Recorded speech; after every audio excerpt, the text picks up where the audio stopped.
Welcome to you in my YouTube channel Vivekanand classes. आज हम लोग स्टैटिक जीके के 75 मोस्ट इम्पॉर्टेंट क्वेश्चन करने वाले हैं। ये जो प्रश्न हैं ये सभी परीक्षाओं के लिए महत्वपूर्ण हैं, खासकर यूपीपी, आरओ, रेलवे और उत्तराखंड पीसीएस या यूपी पीसीएस, इन सभी के लिए बहुत महत्वपूर्ण होने वाले हैं। मैंने बहुत सारी किताबों से इन 75 प्रश्न को उठाया है। ये पार्ट 1 है स्टैटिक जीके का। कुल मिला के इसमें 5 पार्ट बनाना है। 5 पार्ट्स में ये पूरा स्टैटिक जीके में कवर करूंगा। और ये जो है 75 प्रश्न हैं, प्रत्येक किसी ना किसी परीक्षा में पूछे गए हैं। तो एक बार आप इनको करने की कोशिश करिएगा, वीडियो पॉज करके आप उसे हल करिए और उसके बाद में आप आंसर देखिए। अगर आप पहले से जानते हैं तो वीडियो को आप बढ़ा करके देख लीजिए, तेजी से देखिएगा। फिर आपका कितना नंबर आता है अंतिम में मुझे कमेंट सेक्शन में आप लोग जरूर मेंशन करके बताइएगा। तो चलिए देर ना करते हुए स्टार्ट करते हैं। आइए देखते हैं पहला प्रश्न क्या है। निम्नलिखित में से किस पशु को भारत के राष्ट्रीय प्रतीकों में स्थान नहीं मिला है? 4 विकल्प दिए हुए हैं। ये पहला प्रश्न है कि निम्नलिखित में से किस पशु को भारत के राष्ट्रीय प्रतीक में स्थान नहीं दिया गया है? सांड को, या ऊंट को, या सिंह को, या घोड़े को? अब जो भारत का राष्ट्रीय प्रतीक चिन्ह है अशोक स्तंभ, उसमें आप ध्यान दीजिए तो उसमें इसमें से कौन सा एक जीव नहीं बना हुआ है? ये एसएससी 2020 में पूछा भी गया है। तो आपको बता दें फ्रेंड्स कि भारत का जो राष्ट्रीय प्रतीक है उसमें सांड है, घोड़ा है और सिंह है। ऊंट नहीं बना हुआ है। ठीक है, ऊंट नहीं बना हुआ है। अगला प्रश्न है कि भारत का राष्ट्रीय धरोहर पशु कौन सा है? राष्ट्रीय धरोहर पशु भारत का कौन सा है? शेर है, या हाथी है, या बाघ है, या घोड़ा है? भारत का राष्ट्रीय धरोहर पशु कौन सा है? अब यहाँ आप थोड़ा सा कंफ्यूज हो सकते हैं। देखिए, राष्ट्रीय पशु की जब हम बात करेंगे तो राष्ट्रीय पशु जो है वो बाघ है, लेकिन राष्ट्रीय धरोहर पशु की बात करेंगे तो वो हाथी है। भारत का राष्ट्रीय धरोहर पशु कौन सा है? तो हाथी है। और राष्ट्रीय पशु कौन सा है? तो वो बाघ हो जाएगा। ठीक है, ये सारे प्रश्न बहुत महत्वपूर्ण हैं। आइए देखते हैं अगला प्रश्न है कि स्वतंत्र भारत के राष्ट्रीय ध्वज का डिजाइन निम्नलिखित में से किसने बनाया था? जो भारत का राष्ट्रीय ध्वज था उसका डिजाइन किसने तैयार किया था? महात्मा गांधी ने, या बंकिम चंद्र चटर्जी ने, या रविंद्रनाथ टैगोर ने, या पिंगाली वेंकैया ने? किसने राष्ट्रीय ध्वज का डिजाइन तैयार किया था? तो राष्ट्रीय ध्वज का डिजाइन पिंगाली वेंकैया ने तैयार किया था। ये इंपॉर्टेंट प्रश्न है, ध्यान रखिएगा। भारत के राष्ट्रीय गीत के रचयिता कौन हैं? रविन्द्रनाथ टैगोर, बंकिम चंद्र चटर्जी, सर मोहम्मद इकबाल और सरोजनी नायडू। राष्ट्रीय गीत किसने लिखा है? तो राष्ट्रीय गीत फ्रेंड्स बंकिम चंद्र चटर्जी ने लिखा है। और कहाँ से लिया गया है ये? तो आनंद मठ से लिया गया है। कहाँ से लिया गया है? आनंद मठ से लिया गया है। ठीक है, हमारा राष्ट्रीय गीत क्या है? तो वंदे मातरम, ये हमारा राष्ट्रीय गीत है। अगला है कि अब कौन सा कैलेंडर विश्व भर में सर्वमान्य है? हर देश के अपने अपने कैलेंडर हैं, बावजूद इसके कौन सा ऐसा कैलेंडर है जो पूरी दुनिया में माना जाता है? तो वो है ग्रेगोरियन कैलेंडर। कौन सा है फ्रेंड्स? Gregorian calendar. भारत का राष्ट्रीय पंचांग किस पर आधारित है? तो शक पंचांग पर आधारित है, शक संवत पर आधारित है, ये याद रखिएगा। शक संवत कब से माना जाता है? तो 78 ईसा पूर्व में कनिष्क ने शुरू किया था, तब से माना जाता है। 78 ईस्वी में होगा, ईसा पूर्व नहीं होगा, ईस्वी में होगा। ठीक है, तो ये यहाँ से ध्यान रखिएगा। भारत के राष्ट्रीय गान के रचयिता कौन है? बंकिम चंद्र चटर्जी, रविन्द्रनाथ टैगोर, सरोजनी नायडू, या अरविंद घोष? भारत के राष्ट्रीय गान के रचयिता कौन है? तो राष्ट्रीय गान के रचयिता रविन्द्रनाथ टैगोर जी हैं। जनगण मन जो है ये हमारा राष्ट्रीय गान है या राष्ट्रगान है। और ये कहाँ से लिया गया है? जो है जनगण मन, ये हमारा राष्ट्रगान कहाँ से लिया गया है? तो गीतांजलि से लिया गया है। कहाँ से लिया गया है? गीतांजलि से लिया गया है। ये पूछ लिया जाता है फ्रेंड्स, तो ध्यान रखिएगा। रविन्द्रनाथ टैगोर एशिया के पहले व्यक्ति थे जिनको नोबेल पुरस्कार दिया गया था। ठीक है, अगला प्रश्न है कि भारत के राष्ट्रीय ध्वज की लंबाई एवं चौड़ाई का अनुपात क्या है? भारत का जो राष्ट्रीय ध्वज है उसमें, ये भारत का राष्ट्रीय ध्वज है फ्रेंड्स, तो इसकी लंबाई कितनी है और इसकी चौड़ाई कितनी है? तो लंबाई और चौड़ाई का जो अनुपात है वो 3:2 है। क्या हो जाएगा? 3:2 है। अगला प्रश्न है कि वंदे मातरम किस ग्रंथ से लिया गया है। तो अभी हमने बताया कि जो वंदे मातरम है वो कहाँ से लिया गया है, तो आनंद मठ से लिया गया है। इसको डायरेक्ट याद रखिएगा कि वंदे मातरम जो हमारा राष्ट्रगीत है बंकिम चंद्र चटर्जी ने लिखा है वो कहाँ से लिया गया है, तो वो आनंद मठ से लिया गया है। अगला प्रश्न है कि भारत का राष्ट्रीय गान जनगण मन सर्वप्रथम कब और कहाँ गाया गया। हम नीचे से शुरू कर रहे हैं, छोटे छोटे प्रश्नों से शुरू करेंगे और टॉप लेवल तक के सारे प्रश्नों को हम आपको हल करवाएंगे। 75 क्वेश्चन हमने इसमें चुना है। तो भारत का राष्ट्रीय गान या जनगण मन सर्वप्रथम कब और कहाँ गाया गया था। 1931 के कलकत्ता अधिवेशन में, 1911 कलकत्ता अधिवेशन में, 1896 कलकत्ता अधिवेशन में, या 1950 के दिल्ली अधिवेशन में।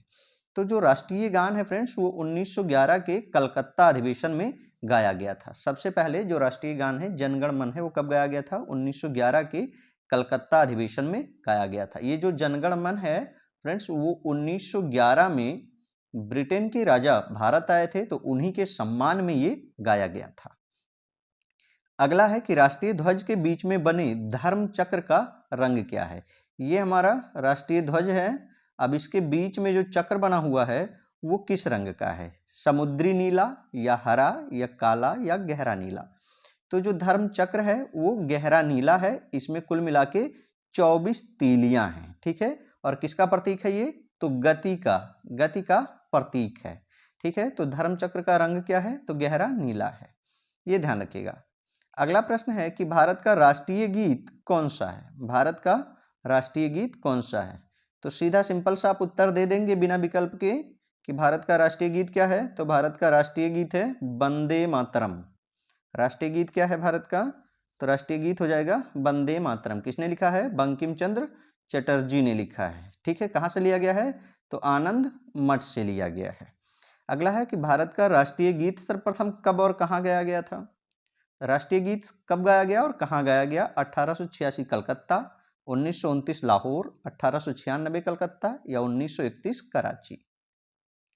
तो फ्रेंड्स राष्ट्रीय गीत जो है वो सबसे पहले 1896 के कलकत्ता अधिवेशन में गाया गया था। कब गाया गया था, 1896 के कलकत्ता अधिवेशन में राष्ट्रीय गीत गाया गया था, जिसे बंकिम चंद्र चटर्जी ने लिखा था। और कहाँ से लिया गया, तो आनंद मठ से लिया गया। अगला है कि भारतीय राष्ट्रीय प्रतीक में कितने शेर दिखाई देते हैं। जो भारत का राष्ट्रीय प्रतीक है उसमें कुल मिलाकर के कितने शेर दिखाई देते हैं, 1, 3, 2 या 4, कितने शेर दिखाई देते हैं। सही उत्तर हो जाएगा 3 शेर दिखाई देते हैं। भारतीय प्रतीक चिन्ह की आधार पट्टी पर अंकित वाक्य सत्यमेव जयते कहाँ से लिया गया है, ठीक है ना। जो भारत का राष्ट्रीय चिन्ह है वहां पर ऐसे लिखा हुआ है सत्यमेव जयते। तो ये सत्यमेव जयते किस पुस्तक से लिया गया है, ऋग्वेद से, रामायण से, मुंडकोपनिषद से या शतपथ ब्राह्मण से। तो सत्यमेव जयते ये मुंडको उपनिषद से लिया गया है। सत्यमेव जयते शब्द कहाँ से लिया गया है, तो मुंडको उपनिषद से लिया गया है, ठीक है। और यही सत्यमेव जयते जो है वो भारत का आदर्श वाक्य है, राष्ट्रीय आदर्श वाक्य है। प्रश्न पूछा जाता रहता है कि भारत का राष्ट्रीय आदर्श वाक्य क्या है। ये अगला ही प्रश्न पड़ा हुआ है कि भारत का राष्ट्रीय आदर्श वाक्य क्या है। तो अभी हमने जाना क्या है, सत्यमेव जयते। भारत का राष्ट्रीय पंचांग किस पर आधारित है, शक संवत, विक्रम संवत, हिजरी संवत या ग्रेगोरियन संवत। तो भारत का राष्ट्रीय पंचांग शक संवत पर आधारित है। ये 78 ईस्वी में शुरू हुआ था और किसके द्वारा शुरू किया गया था, तो कनिष्क का राज्यारोहण हुआ था। कनिष्क कौन है, तो कुषाण वंश के शासक थे। कुषाण वंश के शासक कनिष्क के समय में शक संवत चला गया था 78 ईस्वी में, ठीक है। तो ये सारी जानकारी जो है ये आप ध्यान रखिए, नोट डाउन करते रहिए, ये आपके लिए काफी फायदेमंद होने वाली है। आगे आइए देख। तो अगला प्रश्न है कि कथकली नृत्य ललित कला के प्रारूपों का लयबद्ध संयोजन है। जो कथकली नृत्य है वो ललित कला के कितने प्रारूपों का लयबद्ध संयोजन है। 5 प्रारूप होते हैं या 6 या 4 या 7। तो कथकली जो है वो 5 अलग अलग प्रकार के प्रारूपों को मिला करके तब कथकली होता है। 5 टाइप से शरीर के भाव भंगिमाओं को दिखाते हैं कलाकार और वो कथकली कहलाते हैं, ठीक है। अगला है कि भरतनाट्यम शैली का संबंध किस शब्द से है, बाटू नृत्य या थारीझाम या मंगलाचरण या तिल्लाना। किससे है? भरतनाट्यम नृत्य शैली का संबंध किससे है? तो फ्रेंड्स, भरतनाट्यम नृत्य शैली जो है उसका संबंध तिल्लाना से है। किससे है? तिल्लाना से है। और भरतनाट्यम कहाँ पर किया जाता है? तो तमिलनाडु में। भरतनाट्यम कहाँ होता है? तमिलनाडु में। और ये एक शास्त्रीय संगीत है। कैसे है? शास्त्रीय संगीत है। अगला प्रश्न है, प्रश्न नंबर 19 देखेंगे। निम्नलिखित में से कौन सा केरल का लोक नृत्य नहीं है? कौन सा एक केरल का लोक नृत्य नहीं है? कथकली, थुलाल, कोए कोट्टिकली या चप्पेली? कौन सा केरल का लोक नृत्य नहीं है? तो कथकली, थुलाल और काय कोट्टिकली ये तीनों केरल के लोक नृत्य हैं, जबकि चप्पेली जो है ये केरल का लोक नृत्य नहीं है। अगला है, निम्नलिखित में से कौन सा भारत का शास्त्रीय नृत्य नहीं है? शास्त्रीय नृत्य नहीं है। कथकली, ओडिसी, भांगड़ा या मोहिनी अट्टम? कौन सा भारत का शास्त्रीय नृत्य नहीं है? तो फ्रेंड्स, जो ये भांगड़ा है ये भारत का शास्त्रीय नृत्य नहीं है। ये स्थानीय नृत्य है। कहाँ किया जाता है? तो ये पंजाब में किया जाता है। कहाँ किया जाता है?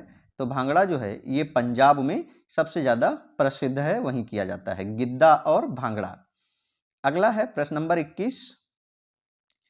जवारा नृत्य जो धन का उत्सव मनाने की एक नृत्य शैली है, उसकी उत्पत्ति किस राज्य से हुई है? यानी मोटे मोटे तौर पर जवारा नृत्य जो है वो धन का उत्सव मनाया जाता है। ये कहाँ पर है? मध्य प्रदेश में, राजस्थान में, केरल में या गुजरात में? जवारा नृत्य कहाँ किया जाता है? तो जवारा नृत्य मध्य प्रदेश में किया जाता है और इसमें धन का उत्सव मनाया जाता है। अगला प्रश्न है, गर्दी कहाँ का लोक नृत्य है? मिजोरम, पुदुचेरी, गुजरात या राजस्थान? गर्दी कहाँ का लोक नृत्य है? तो फ्रेंड्स, गर्दी जो है ये पुदुचेरी का लोक नृत्य है, ध्यान रखिएगा। गर्दी लोक नृत्य कहाँ का है? तो पुदुचेरी का लोक नृत्य है। अगला प्रश्न है कि लोक नृत्य घुमरा किस भारतीय राज्य से संबंधित है? घुमरा लोक नृत्य जो है वो किस भारतीय राज्य से संबंधित है? पहला है झारखंड, पश्चिम बंगाल, उड़ीसा या असम? घुमरा किस राज्य में किया जाने वाला एक लोक नृत्य है? तो फ्रेंड्स, घुमरा जो है ये उड़ीसा में किया जाने वाला एक लोक नृत्य है। घुमरा कहाँ किया जाता है? तो उड़ीसा में किया जाता है। अगला है कि नृत्य शैली डोलू कुनीथा किस भारतीय राज्य से संबंधित है? ये प्रश्न भी पूछे गए हैं। सारे के सारे प्रश्न कहीं ना कहीं पूछे गए हैं, उन्हीं को हमने यहाँ पे चुना है। तो नृत्य शैली डोलू कुनीथा किस राज्य में किया जाता है? डोलू कुनीथा नृत्य झारखंड में, पश्चिम बंगाल में, केरल में या कर्नाटक में? तो डोलू कुनीथा नृत्य जो है फ्रेंड्स ये कर्नाटक में किया जाता है। कहाँ किया जाता है? तो ये कर्नाटक में किया जाता है डोलू कुनीथा नृत्य। और घुमरा नृत्य कहाँ किया जाता है? तो अभी ऊपर ही हमने पढ़ रखा है कि घुमरा नृत्य कहाँ होता है? तो उड़ीसा में किया जाता है। ठीक है। अगला प्रश्न है कि डिमसा किस राज्य का आधिकारिक लोक नृत्य है? डिमसा किस राज्य का आधिकारिक लोक नृत्य है? महाराष्ट्र का, आंध्र प्रदेश का, राजस्थान का या कर्नाटक का? तो डिमसा जो है फ्रेंड्स वो आंध्र प्रदेश का एक लोक नृत्य है। अगला प्रश्न है कि निम्नलिखित में से किस नृत्य में महिलाएं तोते की भांति नृत्य करती हैं? तोते की भांति नृत्य करती हैं, ऐसा कौन सा नृत्य है जिसमें महिलाएं तोते की तरह जो है वो नृत्य करती हैं? विकल्प है जवारा, जवारा, तेराताली, भगोरिया और सुआ। किस नृत्य में महिलाएं तोते की तरह नाचती हैं? तो सुआ नृत्य जो है इसमें महिलाएं तोते की तरह नाचती हैं। वैसे भी ध्यान रखिए तोते का पर्यायवाची सुआ होता है। गुरु केलू चरण महापात्रा किस नृत्य से संबंधित हैं? केलू चरण महापात्रा किस नृत्य से संबंधित हैं? तो ये ओडिसी नृत्य से संबंधित हैं। इनका नाम महत्वपूर्ण है। इन्होंने ओडिसी जो शास्त्रीय नृत्य है इसको इसके शिखर पर पहुंचाने का कार्य किया गुरु केलूचरण महापात्रा ने। ये ध्यान रखिएगा, महत्वपूर्ण है। ये आपसे पूछ लेता है फ्रेंड्स कि कौन है जो किस क्षेत्र में प्रसिद्ध थे, ऐसे भी प्रश्न आपसे। अगला प्रश्न है कि लोकप्रिय कुड़बी नृत्य किस राज्य से संबंधित है? कुड़बी नृत्य किस भारतीय राज्य से संबंधित है? मिजोरम से, सिक्किम से, जम्मू कश्मीर से या गोवा से? कुड़बी नृत्य कहाँ से संबंधित है? तो कुड़बी नृत्य कहाँ किया जाता है फ्रेंड्स? गोवा में किया जाता है कुड़बी नृत्य। 29 नंबर है कि कौन सा नृत्य मंदिरों को समर्पित है और इसे पहले संदिर के नाम से जाना जाता था? कौन सा ऐसा नृत्य है जो मंदिर को समर्पित है और पहले इसे संदिर के नाम से जाना जाता था? भरतनाट्यम, कथकली, कथक या मणिपुरी? तो मंदिरों को समर्पित जो नृत्य है फ्रेंड्स वो भरतनाट्यम है, ठीक है। और भरतनाट्यम को पहले क्या कहा जाता था? तो संदिर कहा जाता था। ये भी ध्यान रखिएगा कि भरतनाट्यम का पुराना नाम क्या है? तो संदिर है, ठीक है। चलिए अगला प्रश्न देखते हैं। अगला प्रश्न है कि पोवदास किस राज्य का एक लोकप्रिय नृत्य है? पोवदास महाराष्ट्र का, गुजरात का, राजस्थान का या केरल का? पोवदास कहाँ का एक नृत्य है? तो पोवदास महाराष्ट्र का एक लोकप्रिय नृत्य है, ध्यान रखिएगा। अगला है पारंपरिक रूप से 13 थाली नामक लोक नृत्य का संबंध किस राज्य से है? यानी कि 13 थाली लोक नृत्य कहाँ होता है? राजस्थान में, महाराष्ट्र में, असम में या तेलंगाना में? 13 थाली नृत्य कहाँ किया जाता है? तो 13 थाली नृत्य राजस्थान में किया जाता है, इसे ध्यान रखिएगा। जो राजा लोग होते हैं उनके पास थाली ज़्यादा होती है, कितनी होती है? 13 थाली होती है, तो इसको ऐसे ही ध्यान रखिएगा, ठीक है। अगला प्रश्न है कि निम्नलिखित में से किस नृत्य में महिलाओं द्वारा सिर पर जले हुए दियों के साथ प्रदर्शन किया जाता है? महिलाओं द्वारा सिर पर जले हुए दिए के साथ प्रदर्शन किया जाता है, यानी ऐसा कौन सा नृत्य है जिस पर महिलाएं जलता हुआ दीपक सिर पर रखती हैं और नृत्य करती हैं? धनगरी गाजा, कोली नृत्य, तमाशा नृत्य या चरी नृत्य? किसमें महिलाएं जो है वो सिर पर दीपक जला के रख के और नृत्य करती हैं? तो चरी नृत्य में फ्रेंड्स महिलाएं जो है वो सिर पर दीपक जला के रखती हैं और तब नृत्य करती हैं। अगला है निम्नलिखित में से कौन सा नृत्य मैतेई लोगों के वैष्णव मत से जुड़ा हुआ है? छाऊ, सत्रिया, कुचिपुड़ी या मणिपुरी? तो मैतेई समुदाय फ्रेंड्स जो है ये मणिपुर में पाई जाती है। अभी जल्दी में विवाद भी हुआ था मणिपुर हिंसा, तो आपने वहाँ पे इसको सुना होगा। तो मैतेई लोग जो है वो वैष्णव मत को मानने वाले लोग हैं। ये जो है मणिपुरी शैली में किया जाता है, ठीक है। अगला प्रश्न दिया हुआ है कि निम्नलिखित में से कौन सा यूनेस्को द्वारा मान्यता प्राप्त नृत्य है? यानी कौन सा ऐसा नृत्य है जिसे यूनेस्को ने मान्यता दे रखा है, ठीक है। भांगड़ा, दलखाई, कालबेलिया या गिद्दा? कौन सा यूनेस्को ने मान्यता दे रखा है? तो कालबेलिया नृत्य जो है फ्रेंड्स इसको यूनेस्को द्वारा मान्यता दिया गया है। अगला है पोवड़ा नृत्य किस राज्य की एक प्रदर्शन कला है या नृत्य कला है? पोवड़ा नृत्य कहाँ किया जाता है? गुजरात में, महाराष्ट्र में, राजस्थान में या केरल में? तो पोवड़ा नृत्य महाराष्ट्र में किया जाता है। कहाँ किया जाता है? महाराष्ट्र में पोवड़ा नृत्य किया जाता है। अगला प्रश्न है कि राठवा निघेर गुजरात की राठवा जनजाति द्वारा एक नृत्य किया जाता है, वो किस अवसर पर किया जाता है? राठवा निघेर गुजरात की राठवा जनजाति द्वारा किया जाता है। गुजरात में एक जनजाति पाई जाती है राठवा जनजाति, जो एक नृत्य करती है, उस नृत्य का नाम है राठवा निघेर नृत्य। अब प्रश्न कह रहा है कि भाई ये किस अवसर पर किया जाता है? जन्माष्टमी पर या मकर संक्रांति पर या होली पर या दशहरा पर? किस अवसर पर ये लोग करते हैं? तो होली के अवसर पर गुजरात में राठवा जनजाति राठवा निघेर नाम का नृत्य करती है, ठीक है ना। यानी होली के अवसर पर किया जाता है, गुजरात में किया जाता है, राठवा जनजाति द्वारा किया जाता है। अगला है कि गिद्दा किस राज्य का लोक नृत्य है? तो गिद्दा पंजाब का, उत्तर प्रदेश का, असम का और महाराष्ट्र का। तो गिद्दा किसका लोक नृत्य है? तो गिद्दा जो है वो पंजाब का एक लोक नृत्य है। गिद्दा किसका लोक नृत्य है? तो गिद्दा जो है फ्रेंड्स वो पंजाब का एक लोक नृत्य है, ठीक है।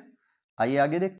अगला प्रश्न है कि निम्नलिखित में से कौन सा नृत्य भारत का शास्त्रीय नृत्य नहीं है? कौन सा नृत्य भारत का शास्त्रीय नृत्य नहीं है? कुचिपुड़ी, बुगाकू, मणिपुरी या ओडिसी?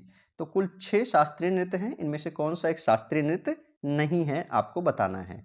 तो कुचिपुड़ी है, मणिपुरी है, ओडिसी है, ये सब शास्त्रीय नृत्य हैं। जो बुगाकू है फ्रेंड्स ये भारत का शास्त्रीय नृत्य नहीं है। अगला है कि राउत नाचा कहाँ का प्रसिद्ध नृत्य है? राउत नाचा नामक नृत्य कहाँ किया जाता है? झारखंड में, छत्तीसगढ़ में, उड़ीसा में या मध्य प्रदेश में कहाँ किया जाता है? तो राउत नाचा जो है फ्रेंड्स ये छत्तीसगढ़ में किया जाने वाला एक नृत्य है। कहाँ किया जाता है? छत्तीसगढ़ में किया जाने वाला एक लोक नृत्य है। अगला है कि बारडो छम का लोक नृत्य है। बारडो छम किस राज्य का एक लोक नृत्य है? सिक्किम का, उत्तराखंड का, पश्चिम बंगाल का या अरुणाचल प्रदेश का बारडो छम कहाँ का एक लोक नृत्य है? तो बारडो छम फ्रेंड्स ये अरुणाचल प्रदेश का एक लोक नृत्य है। उत्तराखंड के कुमाऊं क्षेत्र में तलवार के साथ किया जाने वाला लोक नृत्य क्या कहलाता है? उत्तराखंड का जो कुमाऊं क्षेत्र है इसमें तलवार साथ में लेकर के नृत्य किया जाता है, उस नृत्य को क्या कहते हैं? छोलिया, लावनी, घूमर या कथक क्या कहा जाता है? तो तलवार के साथ नृत्य किया जाता है उत्तराखंड में, उसको छोलिया नृत्य कहा जाता है। क्या कहा जाता है? छोलिया नृत्य कहा जाता है। ठीक है, कहाँ किया जाता है? तो उत्तराखंड के कुमाऊं क्षेत्र में किया जाता है। अगला है कि कृष्णा नट्टम निम्न में से किस राज्य का एक प्रसिद्ध नृत्य है? कृष्णा नट्टम किस राज्य का एक नृत्य है? आंध्र प्रदेश का, कर्नाटक का, केरल का या तमिलनाडु का? कहाँ का एक लोक नृत्य है? तो कृष्णा नट्टम फ्रेंड्स ये केरल का एक लोक नृत्य है। अगला है मारूनी नृत्य किस राज्य में किया जाता है? ये आप देखिए तो आरआरबी एनटीपीसी में पूछा गया है। मारूनी नृत्य किस भारतीय राज्य से संबंधित है? सिक्किम में, उत्तराखंड में, त्रिपुरा में या अरुणाचल प्रदेश में मारूनी नृत्य जो है ये कहाँ किया जाता है? तो मारूनी नृत्य कहाँ किया जाता है फ्रेंड्स? ये सिक्किम में किया जाता है। मारूनी नृत्य कहाँ किया जाता है? तो सिक्किम में किया जाता है। आइए अगला प्रश्न है कि मारूनी नृत्य किस भारतीय राज्य में किया जाता है? तो हमने देख लिया ये कहाँ किया जाता है? सिक्किम में। अगला है परिचकली किस प्रदेश का लोक नृत्य है? परिचकली लोक नृत्य कहाँ का है? लक्षद्वीप का, तमिलनाडु का, आंध्र प्रदेश का या कर्नाटक का? परिचकली, तो परिचकली जो है ये लक्षद्वीप में किया जाने वाला एक नृत्य है। ठीक है ना, कहाँ किया जाता है? तो लक्षद्वीप में किया जाता है। अगला है कि अस्पाओ नृत्य भारत के किस क्षेत्र से संबंधित है? एक लोक नृत्य है अस्पाओ, तो ये भारत के किस क्षेत्र से संबंधित है, यानी कि कहाँ किया जाता है? कच्छ में, लद्दाख में, सौराष्ट्र में या बुंदेलखंड में? कहाँ किया जाता है? तो अस्पाओ नृत्य फ्रेंड्स ये लद्दाख में किया जाता है। कहाँ किया जाता है? लद्दाख में किया जाता है। अगला है प्रसिद्ध नृतक चेमनचेरी कुनिरामन नायर। चेमनचेरी कुनिरामन नायर किस नृत्य से संबंधित हैं? ठीक है ना, चेमनचेरी कुनिरामन नायर जो है ये किस नृत्य से संबंधित हैं? सत्रिया, कथकली, मोहिनी अट्टम या मणिपुरी किससे संबंधित हैं? तो फ्रेंड्स ये कथकली नृत्य से संबंधित हैं। कौन से नृत्य से संबंधित हैं? तो ये कथकली नृत्य से संबंधित हैं। ठीक है, अगला प्रश्न है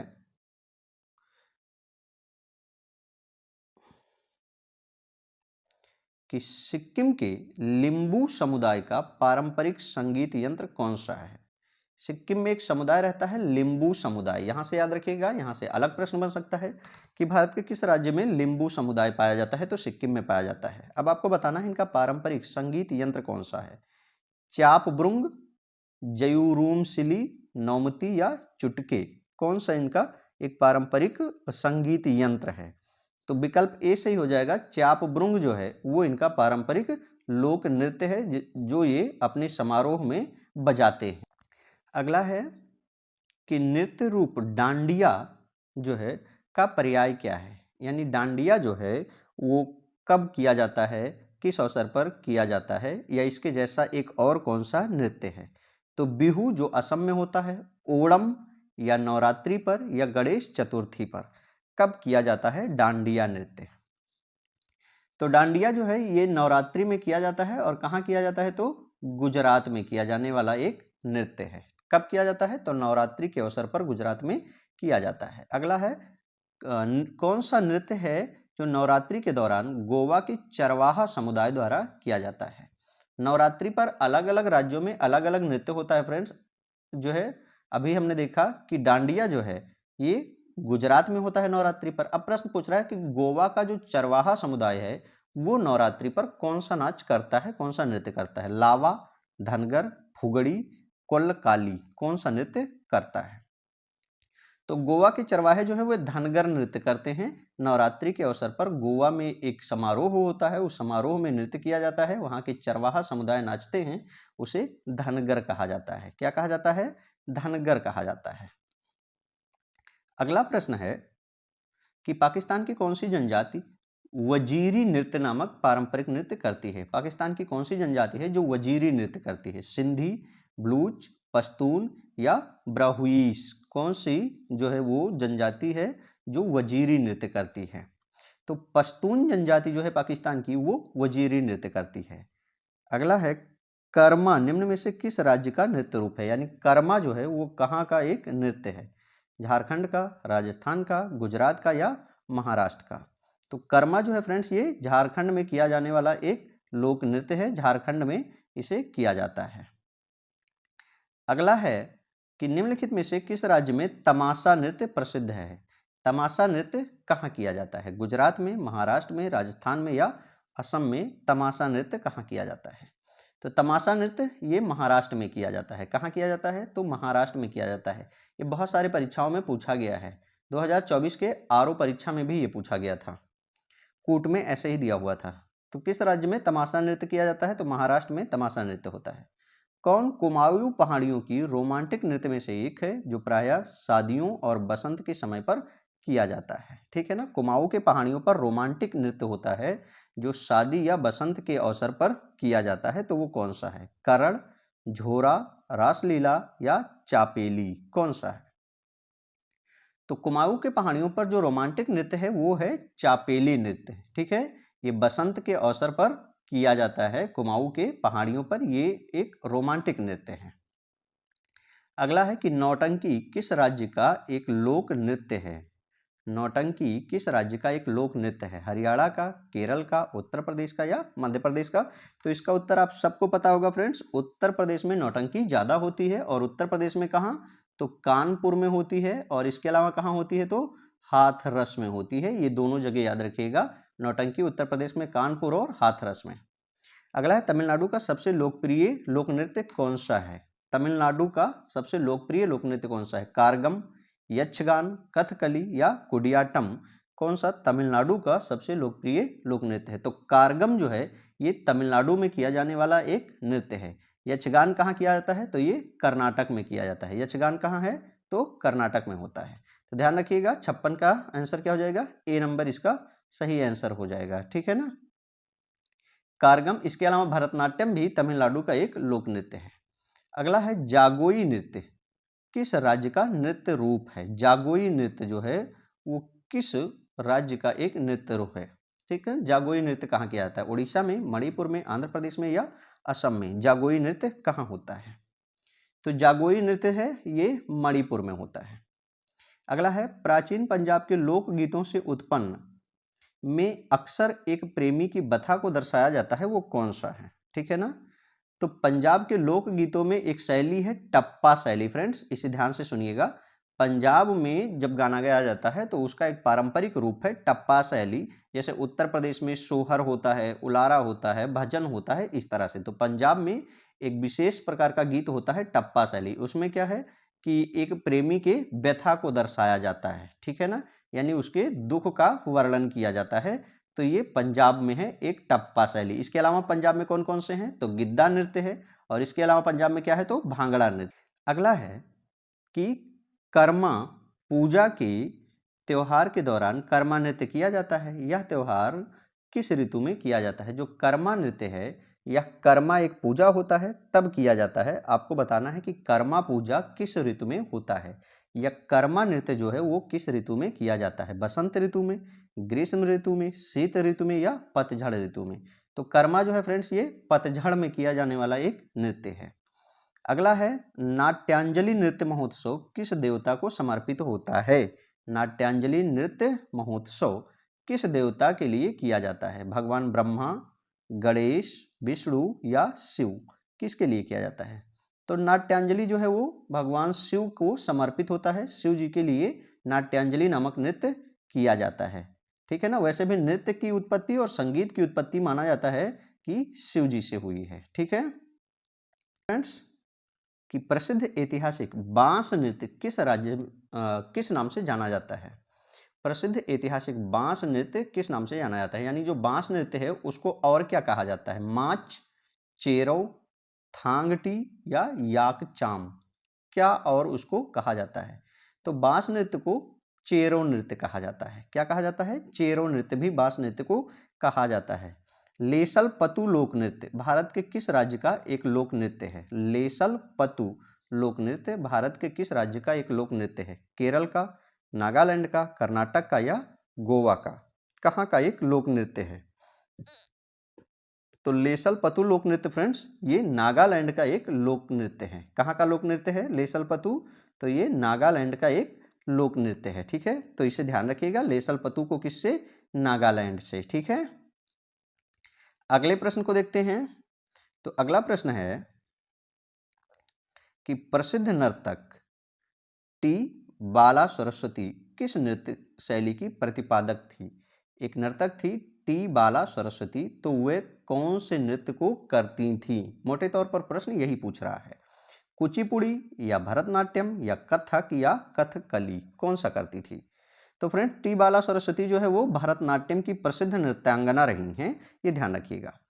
अगला है कि निम्नलिखित में से किस राज्य या केंद्र शासित प्रदेश से डमहल लोक नृत्य जुड़ा हुआ है? डमहल नामक लोक नृत्य वो कहाँ किया जाता है? हरियाणा में, अंडमान निकोबार में, जम्मू कश्मीर में या अरुणाचल प्रदेश में डमहल लोक नृत्य कहाँ होता है? तो डमहल लोक नृत्य फ्रेंड्स वो जम्मू कश्मीर में होता है। कहाँ होता है? तो डमहल लोक नृत्य जो है वो जम्मू कश्मीर में किया जाता है, जम्मू कश्मीर के लोगों के द्वारा। अगला है कि कटु वास्तविकता को दर्शाने वाला सामाजिक नाटक मृच्छकटिका किसने लिखा है? मृच्छकटिका या मिट्टी की छोटी गाड़ी नामक एक नाटक है, उसे किसने लिखा है? तो आपने पढ़ा ही होगा, मृच्छकटिकम जो है ये शूद्रक की रचना है। किसकी रचना है? तो फ्रेंड्स ये शूद्रक की रचना है, इसे ऐसे भी डायरेक्ट याद रखिएगा। अगला है निम्नलिखित में से कौन केंद्र शासित प्रदेश जम्मू और कश्मीर से संबंधित एक लोक नृत्य नहीं है? यानी चार जो विकल्प दिए हैं इनमें से कौन सा एक जो है वो जम्मू कश्मीर में नहीं होता? धूमल, रऊफ, हाफिजा या डांगी, कौन सा लोक नृत्य जम्मू कश्मीर में नहीं होता है, ये आपको बताना है। तो फ्रेंड्स जो धूमल लोक नृत्य है, हाफिजा है और रऊफ है, ये तीनों जम्मू कश्मीर में होते हैं। डांगी नृत्य जो है ये जम्मू कश्मीर में नहीं किया जाता है। डांगी लोक नृत्य जो है वो जम्मू कश्मीर में जम्मू कश्मीर के लोगों के द्वारा नहीं किया जाता है। ठीक है, अगला है कि निम्नलिखित में से कौन सा नृत्य मार्शल आर्ट का प्रकार है? कौन सा जो नृत्य है वो मार्शल आर्ट का एक प्रकार भी है? छाऊ, भवई, लाजिम या कलायरू पट्टू, कौन सा मार्शल आर्ट का एक प्रकार नहीं है? सॉरी, आपको बताना है कौन सा एक मार्शल आर्ट का प्रकार नहीं है। ठीक है, तो इसमें जो भवई नृत्य है फ्रेंड्स ये मार्शल आर्ट टाइप का नहीं है, बाकी छाऊ है, लाजिम है और कलायरी पट्टू जो है ये मार्शल आर्ट से संबंधित नृत्य शैलियां हैं। ठीक है ना, और इसमें अगर आप देखें तो विद्युत जामवाल जो है फिल्म अभिनेता, वो इसके सबसे एक्सपर्ट हैं वर्तमान में। अगला है विदेशिया किस राज्य का एक लोक नृत्य है? विदेशिया नृत्य, तो इसको डायरेक्ट उत्तर जान लीजिए कि विदेशिया लोक नृत्य कहाँ होता है? तो वो बिहार में होता है। कहाँ होता है? बिहार में। उत्तर प्रदेश के कुछ पूर्वी जिले गोरखपुर से सटे हुए जो क्षेत्र हैं वहां पर भी ये नृत्य किया जाता है, तो इसे डायरेक्ट में याद रखिएगा कि विदेशिया लोक नृत्य वो कहाँ होता है? तो विदेशिया लोक नृत्य जो है वो बिहार में होता है। इसके अलावा उत्तर प्रदेश के बिहार से सटे जिले गोरखपुर इत्यादि में भी ये नृत्य किया जाता है। कि कौन सा नृत्य भारत का लोक नृत्य नहीं है? इन चारों में से आपको बताना है कि कौन सा भारत का एक लोक नृत्य नहीं है। मोहिनीअट्टम या लावड़ी या कालबेलिया या रऊफ, कौन सा भारत का एक लोक नृत्य नहीं है? तो फ्रेंड्स जो मोहिनीअट्टम है ये भारत का लोक नृत्य नहीं है। अब लोक नृत्य नहीं है तो कैसा है? तो मोहिनीअट्टम जो है ये लोक नृत्य ना होकर के शास्त्रीय नृत्य है। कैसा नृत्य है? तो फ्रेंड्स ये शास्त्रीय नृत्य है। कहाँ किया जाता है? तो मोहिनीअट्टम केरल में होता है। ठीक है ना, मोहिनीअट्टम है, कुडियाट्टम है, ये सब केरल में किए जाने वाले नृत्य हैं। अगला है राखल लीला किस राज्य का लोक नृत्य है? राखल लीला लोक नृत्य कहाँ किया जाता है? हरियाणा में, केरल में, असम में या मध्य प्रदेश में? तो राखल लीला जो है ये असम में किया जाने वाला एक लोक नृत्य है। ठीक है ना, असम में किया जाने वाला एक लोक नृत्य है राखल लीला लोक नृत्य। अगला ये देखते हैं। अगला प्रश्न है कि यक्षगान किस भारतीय राज्य की लोक प्रस्तुति है? यक्षगान किस भारतीय राज्य की लोक प्रस्तुति है? कर्नाटक की, महाराष्ट्र की, असम की या गुजरात की? तो यक्षगान जो है ये कर्नाटक में किया जाता है और यक्षगान की शुरुआत की गई थी किसके द्वारा? तो यक्षगान की जो शुरुआत की गई थी ये संगम वंश के राजाओं के द्वारा की गई थी। ध्यान रखिएगा, संगम वंश की स्थापना हरिहर और बुक्का ने किया था, ठीक है ना। तो उन्हीं के द्वारा यक्षगान की शुरुआत की गई। अगला है कुद नृत्य। यहाँ का एक प्रसिद्ध नृत्य रूप है। जो कुद नृत्य है वो कहाँ किया जाता है? मध्य प्रदेश, जम्मू कश्मीर, उड़ीसा या राजस्थान। कुद नृत्य कहाँ किया जाता है? तो कुद जो है ये जम्मू कश्मीर का किया जाने वाला एक लोक नृत्य है। कुद नृत्य कहाँ किया जाता है? जम्मू कश्मीर में। इसके अलावा रौफ नृत्य भी जम्मू कश्मीर में ही किया जाता है, ठीक है।